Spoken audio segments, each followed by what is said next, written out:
வழங்கி இருத்தல் கூடும் என்பது இது திருவோத்தூர்ல சொல்ற. திருவோத்தூர்ல வந்து நாயனாருடைய திருப்பதிகம் நமக்கு கிடைக்கல. ஆனால் தலவிசேட திருவோத்தூரை பற்றி தொண்டை நாட்டில் 8வது தலமாக வைத்து போற்றப்படுவது.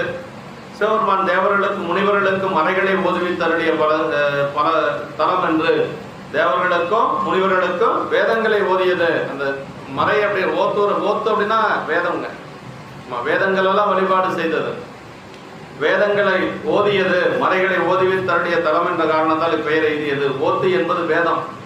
ஆளுடைய பிள்ளையார் இத்தலத்தில் அடியவர் ஒருவர் பொருட்டு 1000 ஆண்பனைகளை எல்லாம் குறும்பை ஆண்மனை ஈன்புளை போத்தூர் என்று சொல்லி திருவாக்கினால் பெண்பனைகளாக ஆக்கி அற்புதம் நிகழ்த்தி அருளினார். அடியார் எப்படி இருந்திருக்காரு பாருங்க. பனைமரம் காய்க்கிறதுக்கு எத்தனை வருஷம் ஆகும் தெரியுங்களா? 1 வருஷம் 2 வருஷத்துல பனங்காய் வராது, 10 வருஷத்துக்கு மேல ஆகணும். அது ஒரு அடியாருக்கு நொங்கு கொடுக்கணுங்கிறதுக்காக அவர் பனைமரம் வச்சு வளர்த்திருக்காரு அந்த அடியார். அவர் அடியார்களுக்கு எத்தனை வருஷம் கழிச்சு அது பலன் கிடைக்கும் பாருங்க. உடனடியா இல்லை, எப்படியாவது வரக்கூடிய அடியார்களுக்கு நொங்கு கொடுக்கணும்.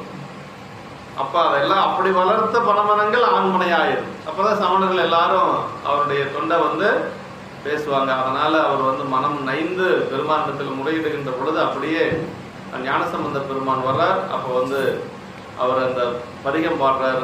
அந்த பதிகம் பாடி முடிச்சோடனே அந்த ஆண் பனைகள் எல்லாம் பெண் பனைகளாக மாறியது. 1000 பனைகள் அப்படின்னு சொல்லி சிவபுண்ணிய குறிப்புகளை கொடுத்துருக்கிறார்.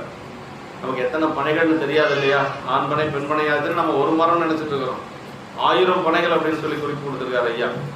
ஆமா, தளத்தில் அடியோர் ஒருவர் விட்டு 1000 ஆண் பனைகளை எல்லாம் குறும்பை ஆண்மனை ஈன்குடை ஓத்தூர் என்ற திருவாக்கினாலே பெண்பனைகளாக்கி அற்புதம் நிகழ்த்தி அருளினார் என்று சொல்லி, அப்பனைகளும் பிள்ளையாரது திருவாக்கில் பட்ட புண்ணிய பெண்ணினால் காலக்கிரமத்தில் சிவத்தை அடைந்தன. இந்த பனைகளும் வந்து என்னாச்சா? அது பெருமானுடைய திருவடி அடைந்தது பாருங்க.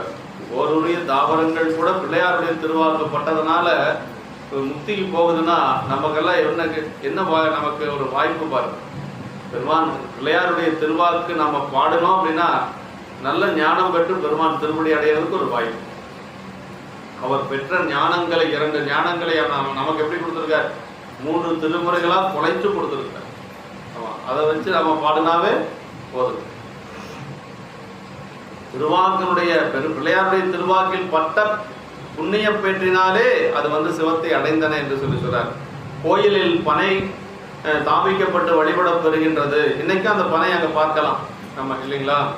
ஆமாம், வேதநாதர் சாமி பேர் வேதநாதர், அம்மை வந்து இளமுலை நாயகி, தீர்த்தம் செய்யாறு என்று, அதான் ஊர் பேரே செய்யாறு தான். தீர்த்தத்தினுடைய அங்க இருக்கக்கூடிய ஆறு தான் செய்யாறு.